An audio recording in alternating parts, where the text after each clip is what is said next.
દિવાસાના દિવસે પાલનપુરમાં દેવી પૂજક સમાજના લોકોએ શમશાનમાં જઈ તેમના મૃતક સ્વજનોને ફૂલહાર ચડાવી શ્રદ્ધાંજલિ આપી તેમની મનગમતી ચીજવસ્તુ મૂકી હતી.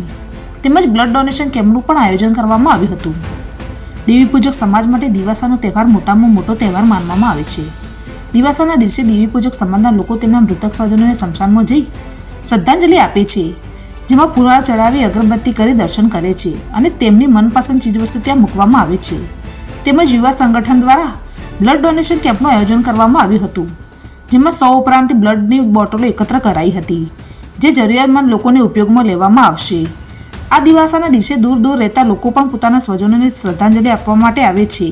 આમ પાલનપુરમાં દિવાસાનો તહેવાર ધામધૂમપૂર્વક ઉજવવામાં આવ્યો હતો. અમારે 12 મહિનામાં એક જ વખત આ મોટામાં મોટો તહેવાર આવે છે. અમારે જે મરી ગયા હોય એમના ઉપર ફૂલ જે કોઈ બી નાખવામાં આવે છે અમારે, અને અમારે જે જાય ઘરમાંથી એને જ ખબર પડે, બીજા અમને ખબર ના પડે.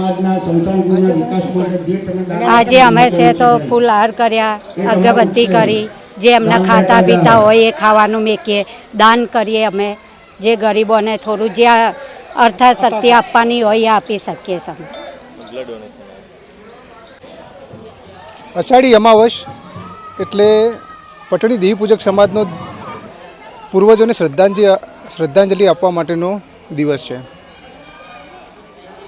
આ દિવસે પટણી દેવી પૂજક સમાજના ભારતભરમાં રહેતા લોકો જે પોતાના લોકલ વિસ્તારમાં જ્યાં પોતાનો અગ્નિદાહ કરતા હોય ત્યાં પોતાના પૂર્વજોને યાદ કરવા માટે આજે બહુ મોટી સંખ્યામાં પાલનપુરના પટણી સમાજના સ્મશાનગૃહમાં આજે સર્વે હાજરી આપે છે અને પોતાના પૂર્વજોને યાદ કરી અને તેઓને શ્રદ્ધાંજલિ રૂપે પુષ્પ, અગરબત્તી અને એમની મનગમતી જે ચીજ વસ્તુઓ છે એ અર્પણ કરીને આજના દિવસે એમના પરિવારજનો યાદ કરીને એમને શ્રદ્ધાંજલિ આપે છે. એની સાથે આ વખતે યુવાનો એક નવી